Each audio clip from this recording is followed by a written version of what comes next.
What do you say, Team Habits at Work? Should we get rolling? Let's do it. Fantastic. Thank you everyone again for joining us for episode 4 out of 5 episodes of this season of Fridays Are for Closers. For those of you that I haven't had the pleasure of meeting yet, of course, my name is Matt Green. I'm the Chief Revenue Officer with Sales Assembly.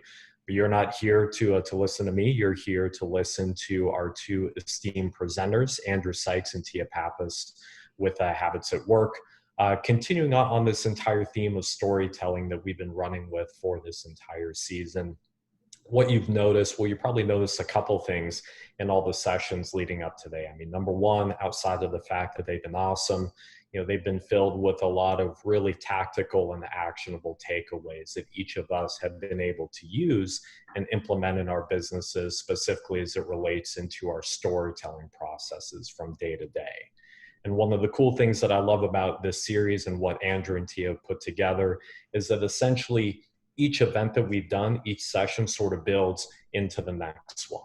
So what we're seeing, what we're going to see today, and especially during our next session on September 25th, as we finalize everything, is essentially going to be this culmination of everything that we've been learning throughout this series and how we could leverage what Andrew and Tia brought to the table in order to become more effective and more efficient storytellers.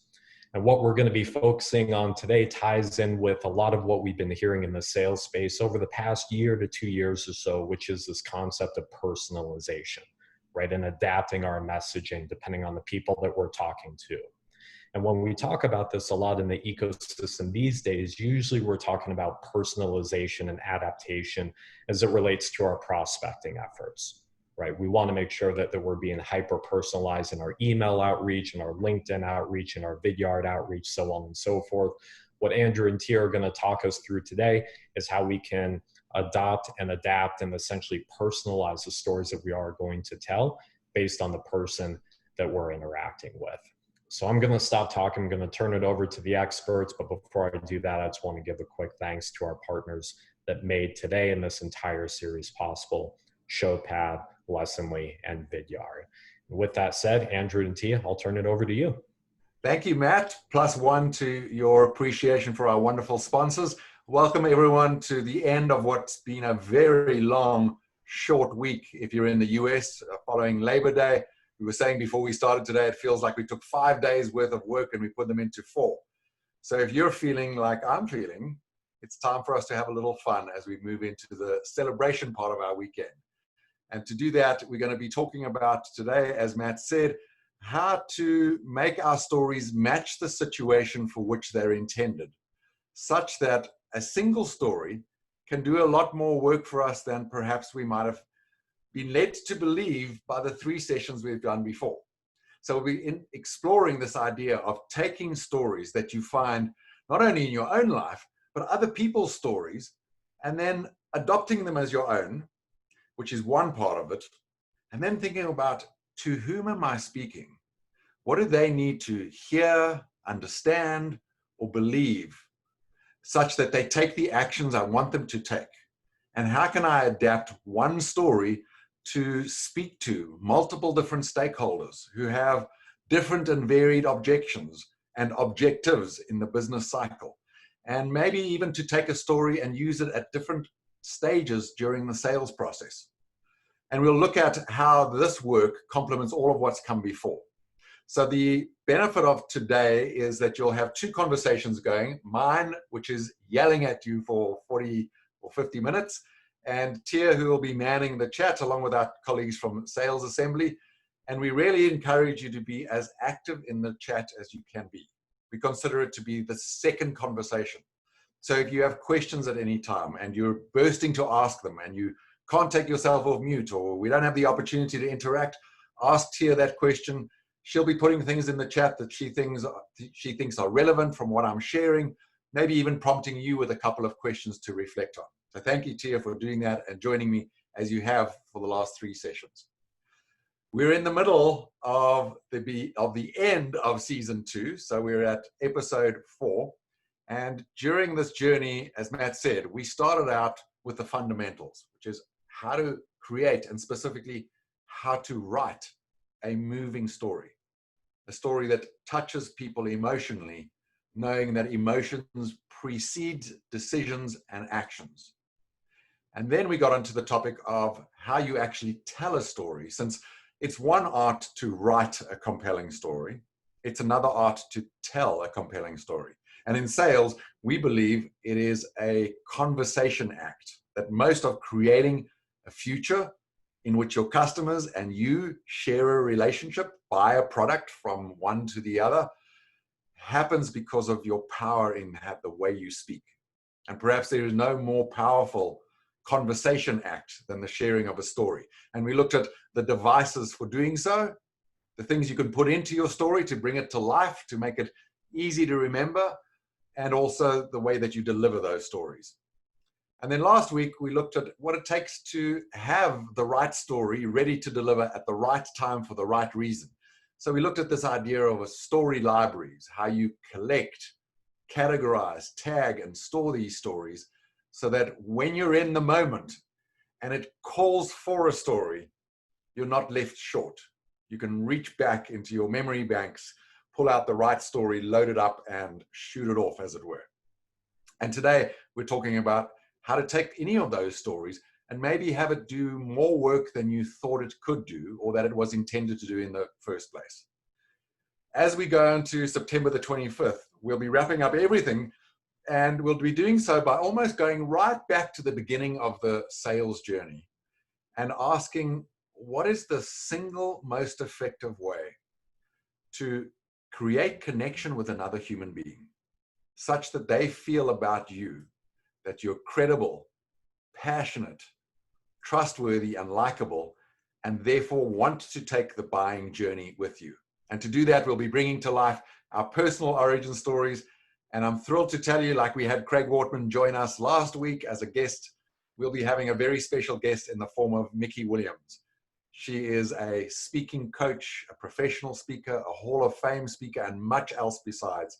If you've never heard her speaking, I strongly recommend you show up next time just to hear her deliver one of her most impressive stories. So I'm very excited about the journey and where we are. I'm a little sad that we're going into the last session next time, but let's dig into what we're here for today. The purpose of our time together today is to examine how might we adopt stories from our story library or from other people as we go through life, as we read books, as we interact with customers. What are the stories that are emerging? And then how can we use them in different situations? And my first challenge to you as sellers is to consider that every single time you win or lose a deal, no matter whether you win it at the prospect stage or at the final gate, whether you win it by a nose hair or you win it in a landslide, there is a story behind what happened and why you won or lost it. And that story is much richer than we certainly can see from our side as the seller.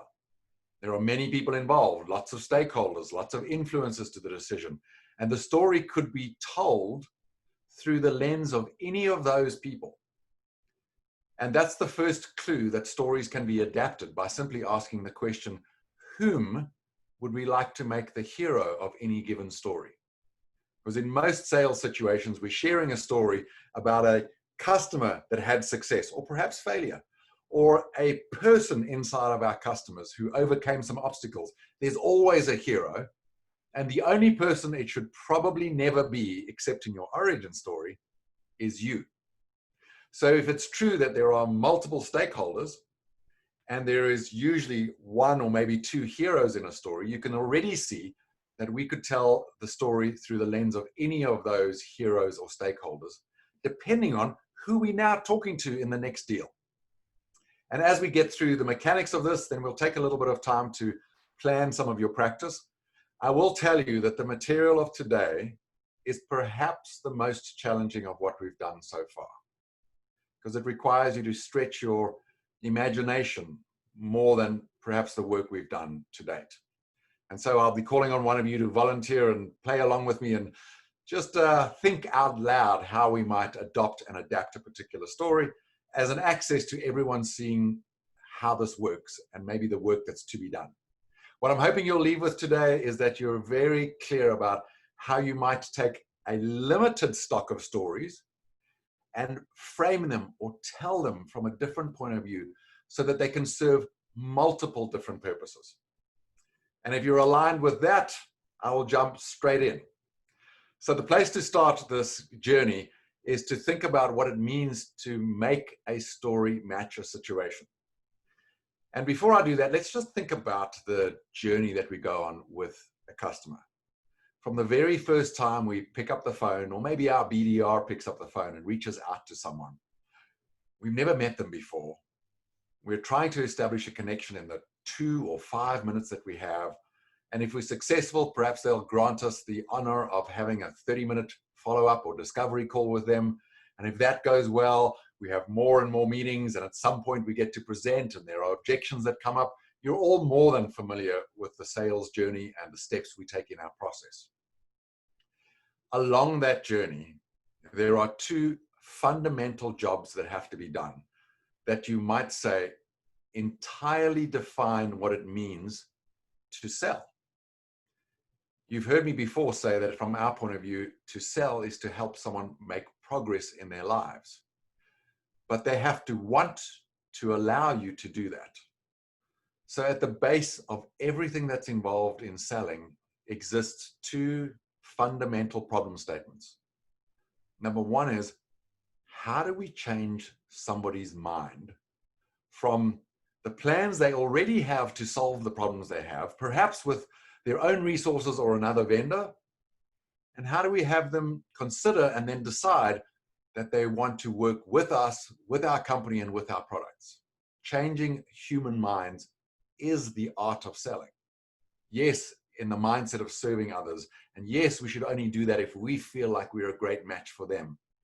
But before that mind change happens, there is no deal to be done. After it happens, it's mechanics. It's signing the statement of work. The second fundamental problem in sales, particularly in the virtual world, is building a strong connection with another human being. Why? We believe, and much of the research supports this, that buyers decide that they want to buy from you before they decide what they want to buy from your company.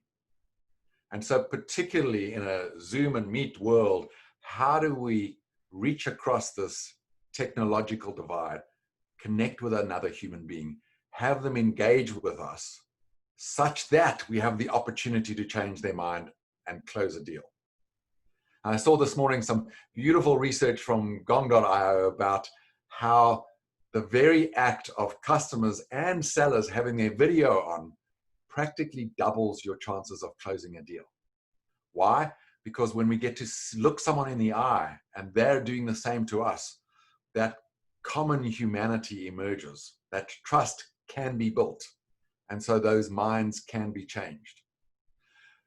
So if we think about the problem we're trying to solve today, it is the problem of getting a deal unstuck at any stage during the process. So if you're on a cold call, trying to get someone just to give you 5 minutes, and you're feeling like they're stuck and there's resistance, that might be a time to tell a story. If they said yes to a demo and you're halfway through the demo and you can see they're falling asleep and they're not engaged and you want to bring them back, that might be a time to stop and tell them a story.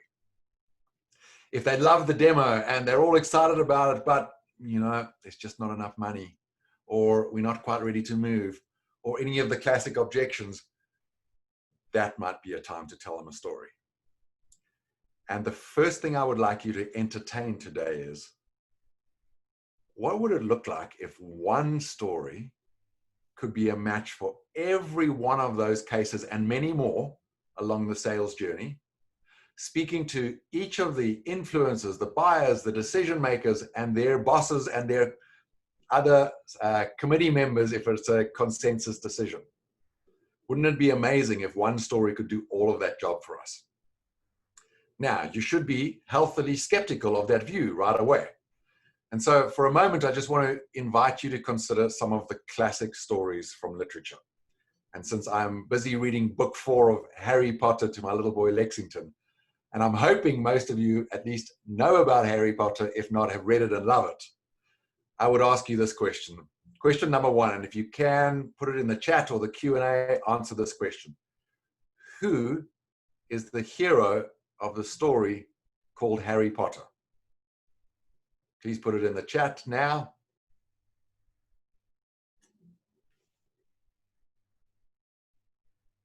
Harry, methinks. Great guess. Absolutely. JK, Ron Weasley, Cedric Diggory, Neville Longbottom. Love your answers. And the truth is, it's all of them, perhaps with the exception of he whose name should not be mentioned. Because the only choice that was made by J.K. Rowling was who to tell the story through. You could imagine her having written those books where Dumbledore is the hero, or where Hermione or Neville or any of these key characters, because they all played heroic roles. And the same is true when we tell our business stories. We can decide who the main player is, who the supporting actors and actresses are, and therefore to whom it speaks most relevantly. How do we do that? Well, the first thing to ask is, the person that I'm speaking to, who are they and what actions do I want them to take? So if I'm speaking to the CEO, I might want her to take a very different set of actions than when I'm talking to the CFO. I might want the CFO to say, yes, I will sign and endorse that if we have budget, but I need the CEO to get everyone on board with this new project and lead from the front. And the same is true when I'm speaking to an influencer or any other stakeholder in this now very complex world of selling. So the first question to get crystal clear on is, what are the actions specifically that I want this person to take? If I'm clear about that, I can then ask the second question is, how do I draw them in and get them to care about or pay attention to what I'm about to tell them, such that I can inspire them to take the actions that I want them to take through the story that I share with them. And we think that as human beings, we spend most of our lives focused on me, here, now, and my mundane reality, which happens to be for me fascinating and interesting, but for the rest of the world, perhaps not so much. Therefore, when I'm setting the context for my story, I would like to do it so that it fits right into that narrowish focus that most human beings have, because actually it's a wonderful thing to be focused. But if I can't insert my story under the microscope through which they look at life, their business, and their problems, I won't catch their attention. Therefore, they won't be open to listening to the message in my story, which includes the action that I'd like them to take. How do we do that? How do we get people to care about it? By translating the context part of our story, the opening of our story, into either language that they're familiar with, or locating the problem as similar or adjacent to the one that they're dealing with. And the best way to illustrate that is that there is never such a thing as a problem statement. There is a problem statement as viewed by different stakeholders. So if the CEO says, the problem I'd like to solve is how to raise $50 million to invest in a new company, the CFO might be tasked with the problem of managing debtors and cash flow and maybe selling some assets in order to release that. And she in turn may go to the accounts receivable department and ask them to hurry up and collect some money. And all of these people have a different lens on the same problem. So depending on who you're talking to, the problem will sound very different. I love this example. It came from my friend Declan in Dublin.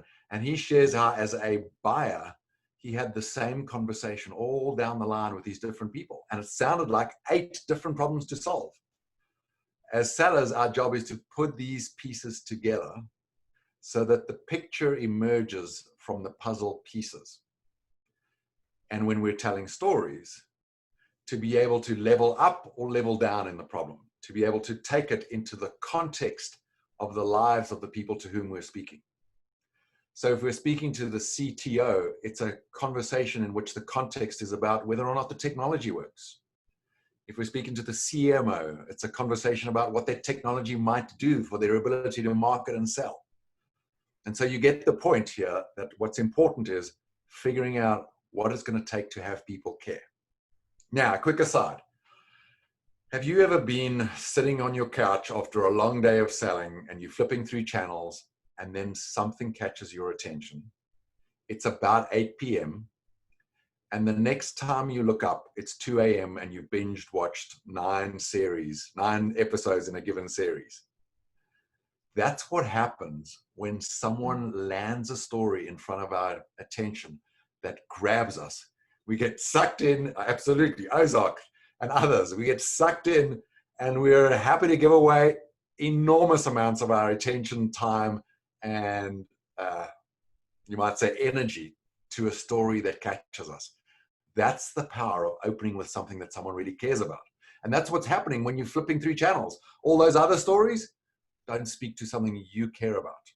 The one that had you lock in clearly had a context in that moment that connected with you as a human being. So with these two things clear, we can ask our final question, which is, if we can grab someone, make them care in that opening sentence of a story, and then tell a story which brings to life the actions we'd like them to take by pointing to perhaps the actions that another customer took, we want to leave them then motivated to take those actions. And so the question we now have to answer is, what are the results that this person is trying to achieve? What's the impact that I think we or my company or our service can have for them? And if you have a powerful answer to these 3 questions, action, what people will care about, this person will care about, and what impact we can have for them if we deliver on what they care about or we solve their problem, you have the 3 ingredients you need to adopt and adapt almost any story to do almost any job for you. Now, is it true that one story can do everything? Not so true. The reality is, as we discussed last week, is you should have a matrix of stories so you can pick the right story for the right person at the right time. But it's also true that a single story told differently through the lens of Hermione versus Harry, or through Dumbledore, or even through Voldemort, if it's a failure story, because he always loses, is an opportunity to use the same story in multiple contexts. So let's put that in the framing of how we started our journey, which is this approach to telling stories. If you were with us in week 1, we said one way of constructing stories, and there are many, is to think about it in 4 parts. What's the context? So we lay the groundwork. We just make it clear, like we situate people. And the story is not a story until there is some kind of conflict, some moment where we're asking, what's going to happen next? What will happen to the villain or the hero? And I always like to construct stories by starting with conflict, going back just a little bit in time and setting the context so that we don't have these stories that drag on and that are too boring to listen to. They don't get to the point. The climax is the point of the story when the issue, the challenge, the conflict is resolved. And then finally, there's the closure to the story, the so what. And that's often where in fables, the moral of the story emerges, or in sales conversations, the call to action emerges. Here's what I'd like you to do based on the lessons of the story that I've just shared.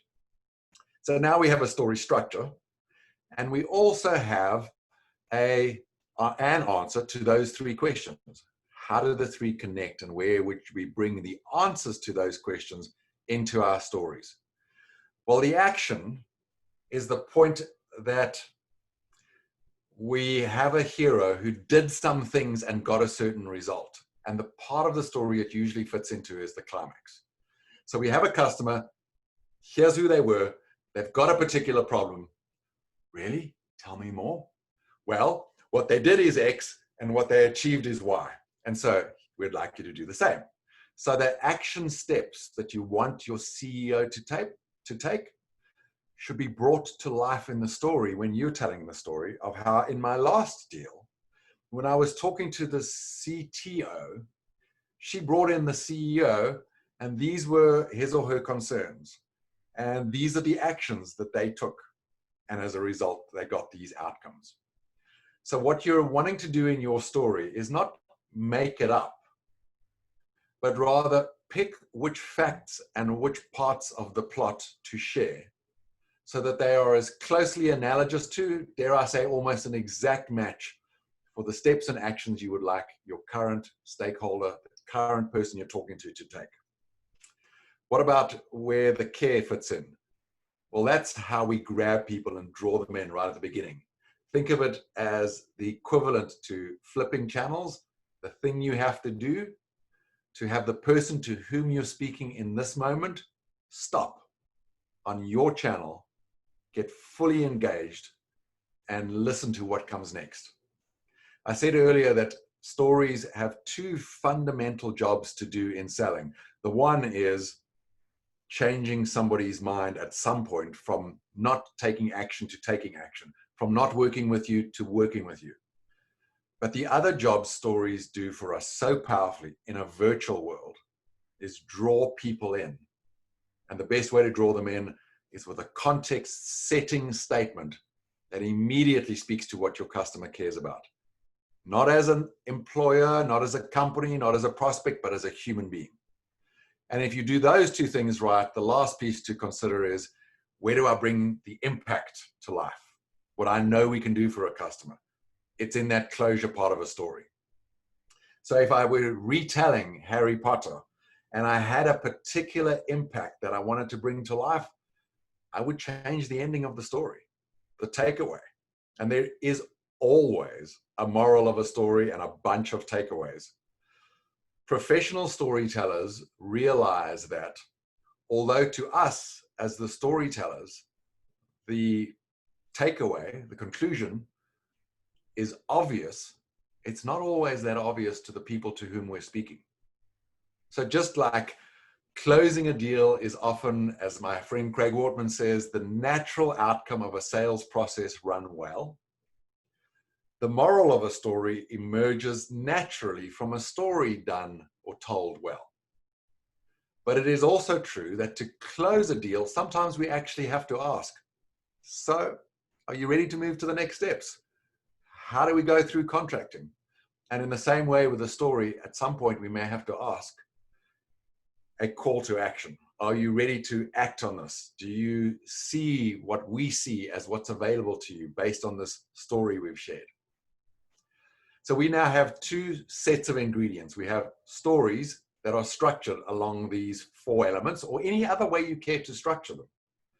And we have three things we know that will pull in, keep our customers engaged, and then motivate them to act, which is the set of actions we want them to take, the things we know they care about, and the results that they're after, or the impact that we can have.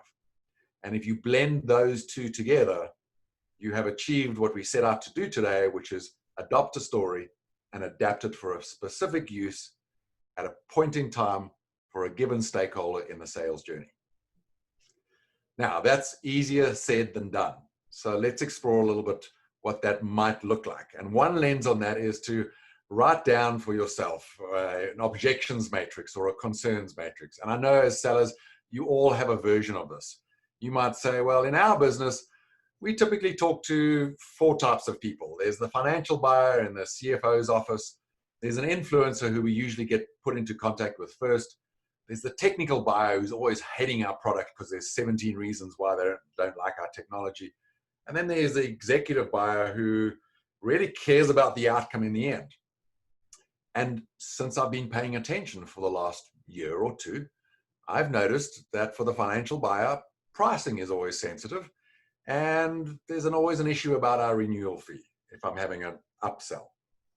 Whereas when I'm talking to the technical buyer, they always have complaints or concerns about how difficult it is to implement and the needs that they have to integrate this with other technology. So it's not just another piece of the tech stack that is causing more problems than it's solving. If you think about your personas and the issues that they have, last time we said, go and find a story that speaks to the specific concern of this particular persona so that when you're faced in a new deal, speaking to the executive buyer about reprioritizing your solution over everything else, you can pull out a story of another executive buyer and tell the right story at the right time to the right person.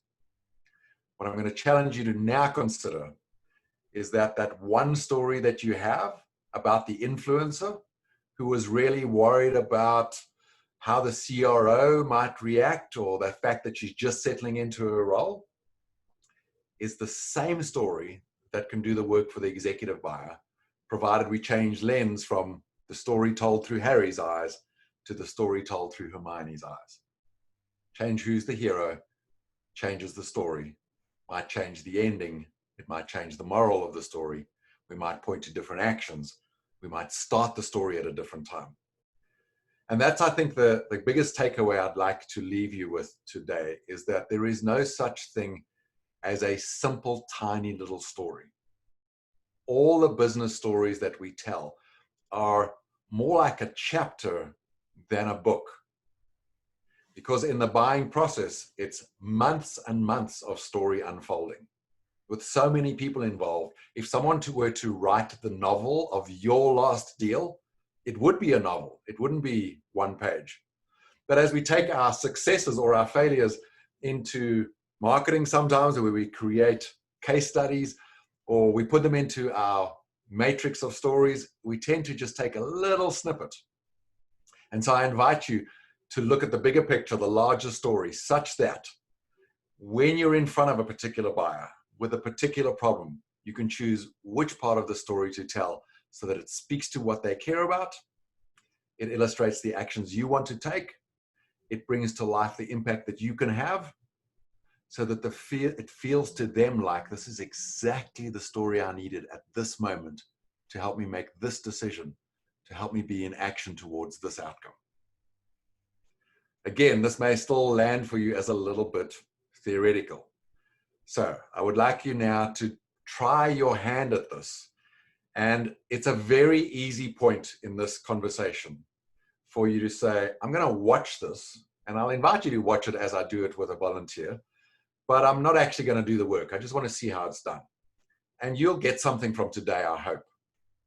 But my challenge is that you will get so much more out of today if you actually do the work with us. What's predictable is you won't. Therefore, my challenge is don't be predictable. So here's the scenario.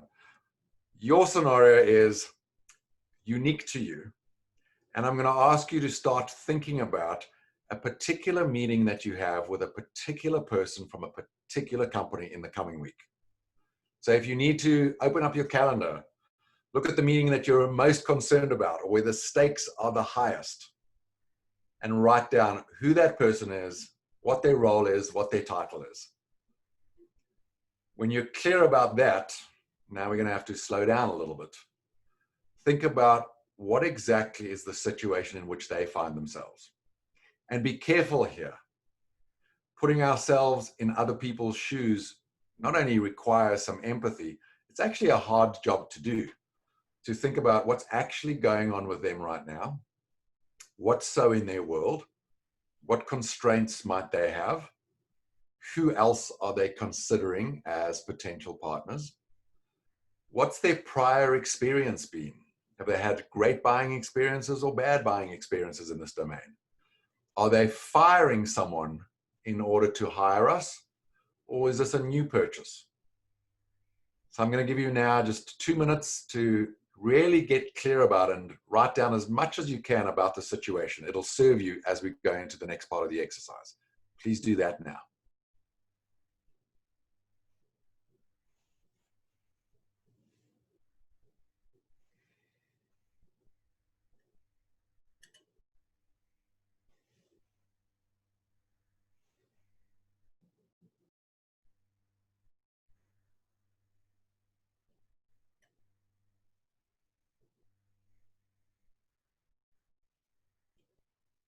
Some of you will be faster than others, so as you're writing that down and thinking about it, for those of you who are quick studies or you have the answer right on the tip of your fingers, the question I now want you to answer, the questions are the ones I raised earlier.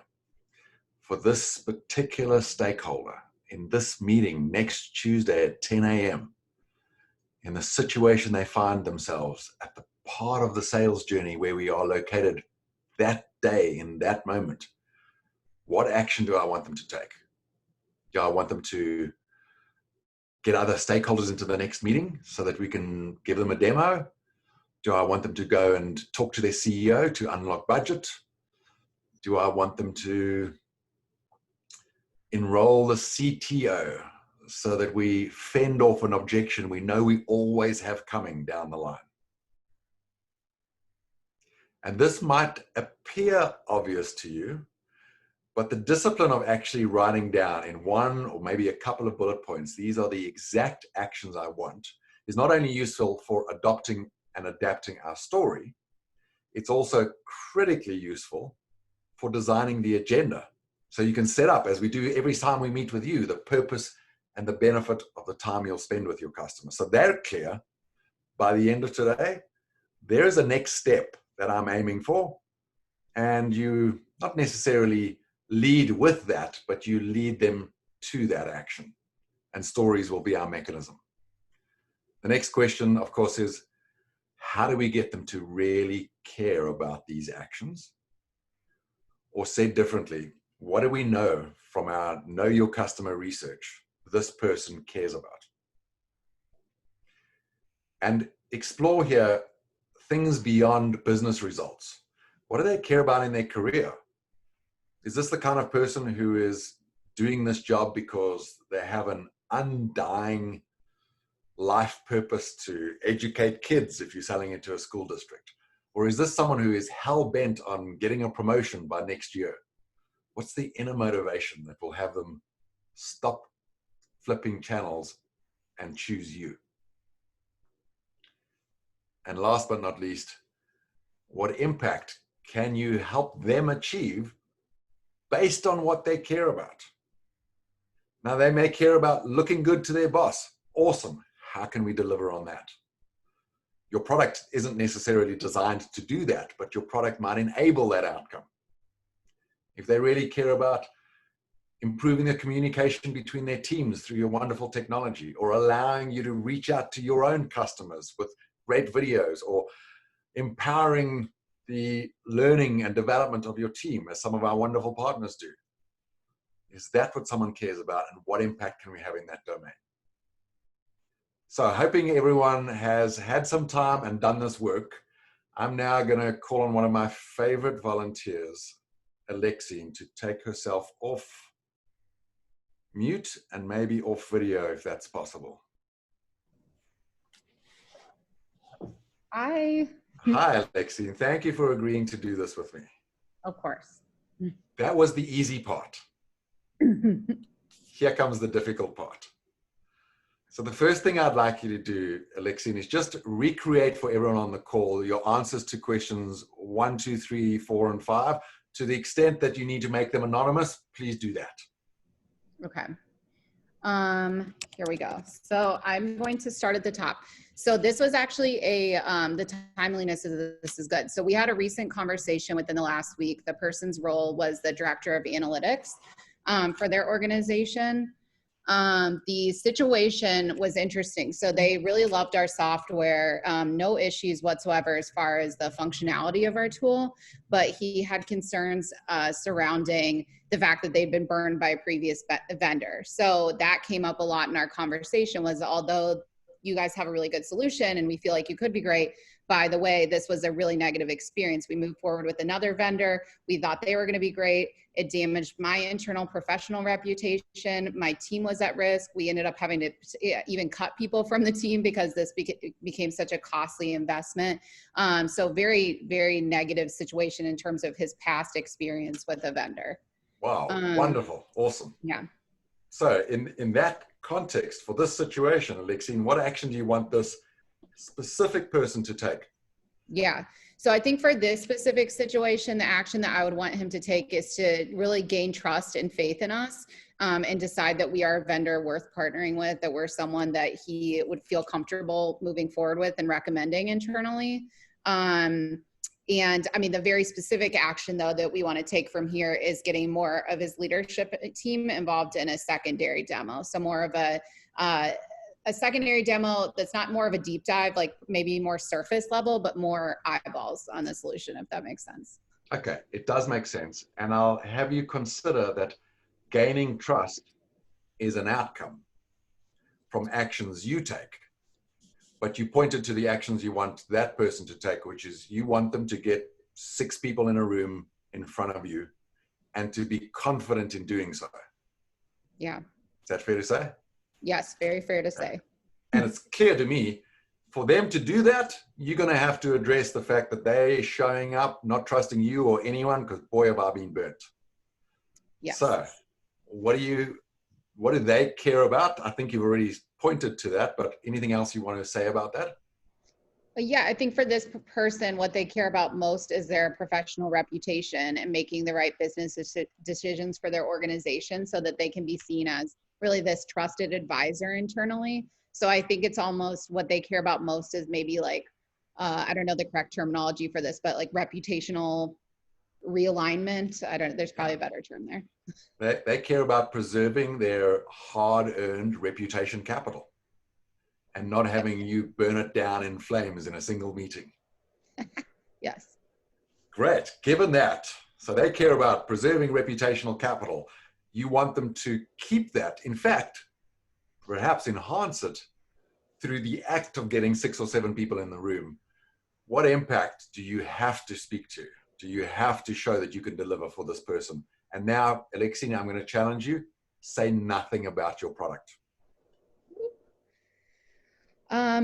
So when I wrote this down for my impact, I did it more along the lines of wanting to, again, realign his professional reputation internally, and reset him as more of a trusted advisor role within the company.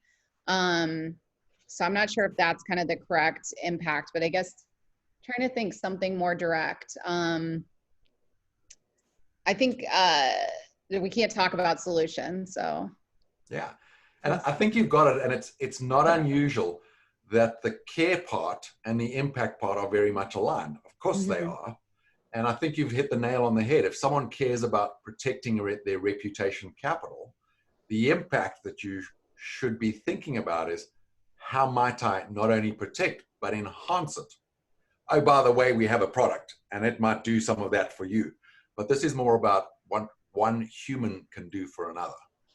Mm-hmm. So now you've got all these building blocks. Let's go to the hard part. From what you know about the story types that are available, success stories or failure stories or legend stories or other types of stories, fun and origin stories, what type of story do you think you want here? I guess if it was me, I would go with a failure story just to kind of level set and say, you know, hey, we have clients that have gone through a similar instance. They were burned by other vendors in our space. We understand, here's a scenario that we went through with them, and here's the impacts that their team took in. That way, if we do have a broader audience on that next call, we're kind of level setting, like, hey, this is not like, we're kind of taking the heat off of this person who's probably been intaking that for so long. And then we're transforming that failure story and bringing it into something more forward thinking. Like, here's what this organization did in order to take this failure and make it into a success. They took their learnings, you know, whatever. So I guess for me, I would go the failure route. Yeah, that's an option. I think there are 2 good options for the scenario you're talking about. One is a failure story. And if you choose that, I would have you consider that the failure is owned by you rather than the other customer. Because if you say, boy, you know, I feel you, Eric, I've got another customer who was in a very similar situation and they failed too, just like you're worried about. And then we fixed up the mess. If I'm Eric, I'm thinking, oh boy, this is not the partnership for me. I want to avoid that failure. So if I chose failure, I might say, Eric, and I hope that's not his real name. I would say, Eric, you know, 2 years ago, I had a very similar situation to this. And my customer was concerned about issue X, Y, and Z and asked me this request. They asked me to do X. And I said yes. And the consequence of that was a spectacular failure. And you add in some details about that. Who failed? Me.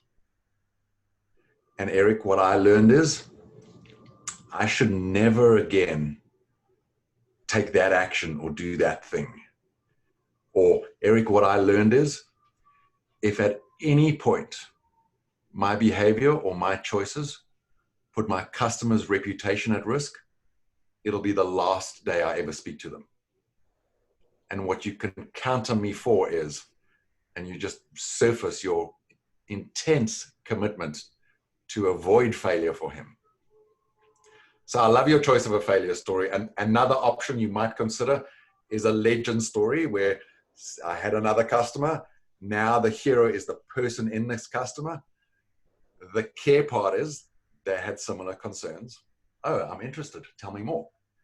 The action part is what you want Eric to do, which is they went and got other people in the room.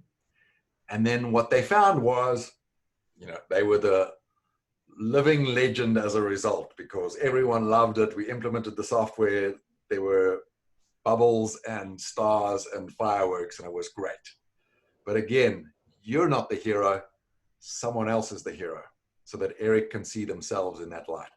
So both are great choices. So let's go with your failure story. Do you have, Alexine, a story that comes to mind that's somewhat similar to the situation that your customer or prospect is facing right now? Yeah, I mean, yes, we have. So, mind you, I'm like a month in here, so I'm still gathering some customer stories, but we definitely have clients to date who have left other technologies that they signed on with because they weren't efficient enough. There were issues. It caused more headaches than good for the team. So there's certainly examples to pull from. So I think I don't have like a specific client off the top of my head, but for his specific scenario, but yeah, there's definitely clients that we could choose from that would have similar instances. Yeah. And this is the point in the sales cycle when you do exactly what you just pointed to. You say, hang on, I don't quite have the right story here, perhaps. Maybe let me go and look in my story library. Or if that fails, I'm a month in here. Let me go and talk to Elizabeth down the hall or on the other side of a Zoom. I wonder if she's had a story similar to this that can be useful. So you pick a story, and it doesn't have to be perfect. It just has to be close enough to adapt. And then you ask yourself, given that Harry Potter is 7 volumes deep and thousands of pages, and there's lots of story within story within story, and lots of heroes to choose and angles to take, how do I choose the one part of that whole long story that can get this customer to care right away? And so I might choose Acme Company, who had a very similar person to Eric as one of the stakeholders. And I'll situate Eric in that story by putting him right into how that stakeholder was fearful about what might come as they change from one piece of tech to another. Mm-hmm. And you do the same with the action and the impact. This is not lying. I want to make that very clear because some people have heard me say this and they're like, hang on, Andrew, you're just making up stories. And my response is, please never, ever lie to a customer. However, stories have many, many bits and pieces. No one has enough time for you to tell the whole thing. The art of storytelling is to choose the pieces that speak to your customer. So this is more about choosing what to say and what not to say. You might respond in turn. You're lying by omission. And if you feel like there's any of that, like there's something that my customer really should know, put that back in. Because the worst thing you want to do, Alexine, is damage your wonderful reputation capital. But I hope you can see that there is choices we can make about what we say, how we say it, and the context in which we put it. So my challenge to you would be before the end of the day or before your next meeting is go and find the story and see how you might retell it. And questions to ask yourself is, the story that I just got from Elizabeth on this last Zoom was about Michelle, who is the CFO. But I wonder if there was a character similar to Eric in there. Let me dig a little bit more deeply until you find that similar context. And keep exploring the story. And what you'll find over time is in almost every story, there's a character, there's a situation, there's a set of challenges, there's a moral that's a match for what your customers care about, the actions you want them to take, and the impact that it'll have if they do so. Lexine, thanks for being a sport in doing this. I think what you've shown everyone so well is it takes some discipline to get really crisp about these answers. And then you have the material with which to do it. And the truth is, the work is still ahead of you. We didn't get quite there today because we only have a couple of minutes, but I hope you have now enough to go and find that other story and adopt it and adapt it to the specific purpose to which you need it to apply. Yes. Thank you so much. This is great. I have a meeting next week, so I'm excited to use this. Awesome. Please come back on the 25th of September and tell us how it went. Deal. Okay, team, for everyone else, what you've now seen so ably demonstrated is the thought process behind this, not the actual work. That's to come. So here's the exercise we'd like you to take on for yourselves is uncover a customer story from someone else. Be deliberate about this. Don't use your own one, because what you'll be flexing here is the muscle of going and taking a story that's that big and discovering all of what surrounds it. So you now have more choices, more material with which to craft your particular story. So adopt that story as if it's your own. How do you do that? We're of the view that a story you hear once remains someone else's story. A story you retell 10 times is your story. A story that you practice 10 times with feedback from a coach who knows what excellence looks like is a story that you completely own, and no one will recognize it as anything but your authentic story. Even if you're saying, my colleague Alexine had a customer, even if you are telling it from a third person point of view, it will feel like to your customer your own story. I have evidence. Every movie you ever watched was someone else telling someone else's story, and it sucked you right into that plot. You were right in the story along with the characters. So take that story, adopt it as if it's your own. How?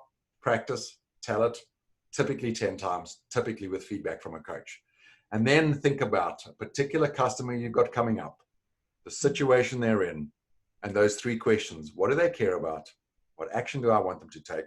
And what impact will it have for them and what they care about if they do so? With those 3 answers, you can adopt the story to fit that particular customer, that particular problem, even though the story might not sound even recognizable compared to the original. If you do that, what I'd like you to then do is take it out for a spin and see what that feels like. What do I mean by that? Deliver this adopted and adapted story to a manager in your company, or if you're a manager, to a peer, or if you're a seller or an AE or a BDR, get on a Zoom with a couple of your colleagues and have a story jam. It's a lot of fun doing exactly that.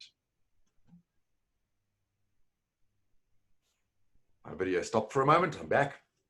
And then I hope you're all familiar, if you've been with us before, about how to get, listen to, and put into practice 2x2 feedback.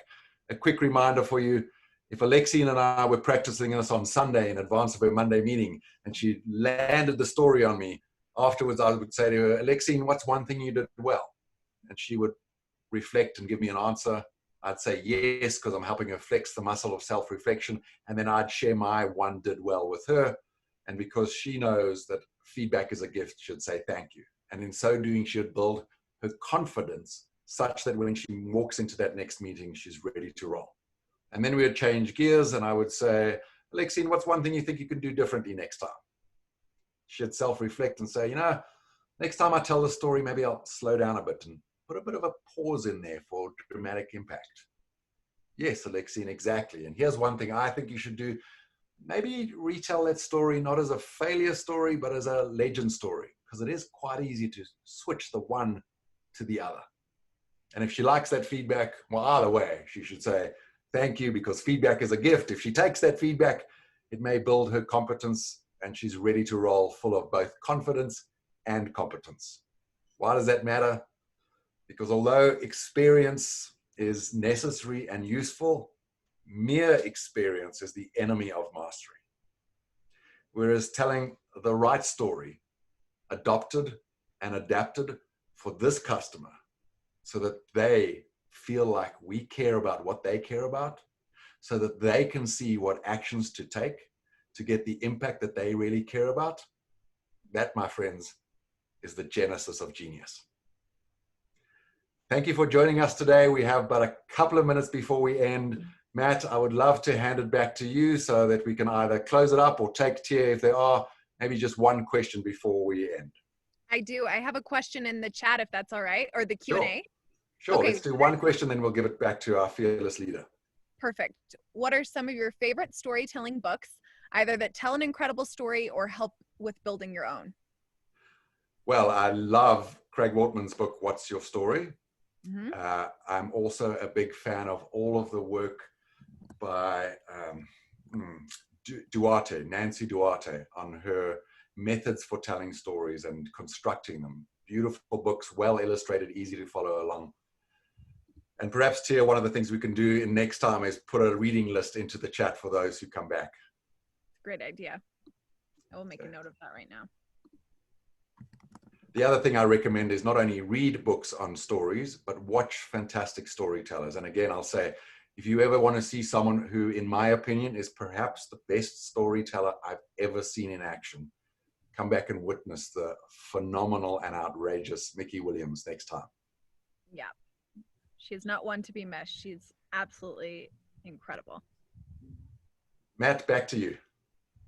Perfect. Thank you, Andrew. Thank you, Tia. And just putting I guess, sort of an exclamation point on your guidance about practice. You know, one of the things that I remember, anybody that was here during the last session and heard Craig Wortman's fantastic story, or the session before that and heard Tia tell her story about her sister's wedding. One of the things that, if you were here, you probably remember in retrospect is that each time after telling their specific stories, you heard Andrew chime in with something to the effect of, I've heard you tell this story 10 times, 12 times, 15 times. So again, just furthering Andrew's point, practice does make perfect. It's a cliche for a reason because it's true.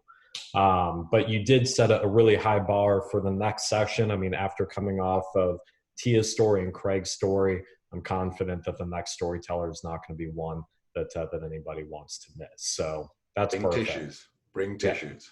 Okay. Well, I just went to Costco, so I mean, I'm going to be all stocked up. That's fantastic. We're right at time right now. Thank you again, everyone, for joining us today. Thank you to our partners, Showpad, Vidyard, and Lessonly. And of course, as a reminder, everyone's going to receive a follow-up email from me with a recording of this session along with some materials.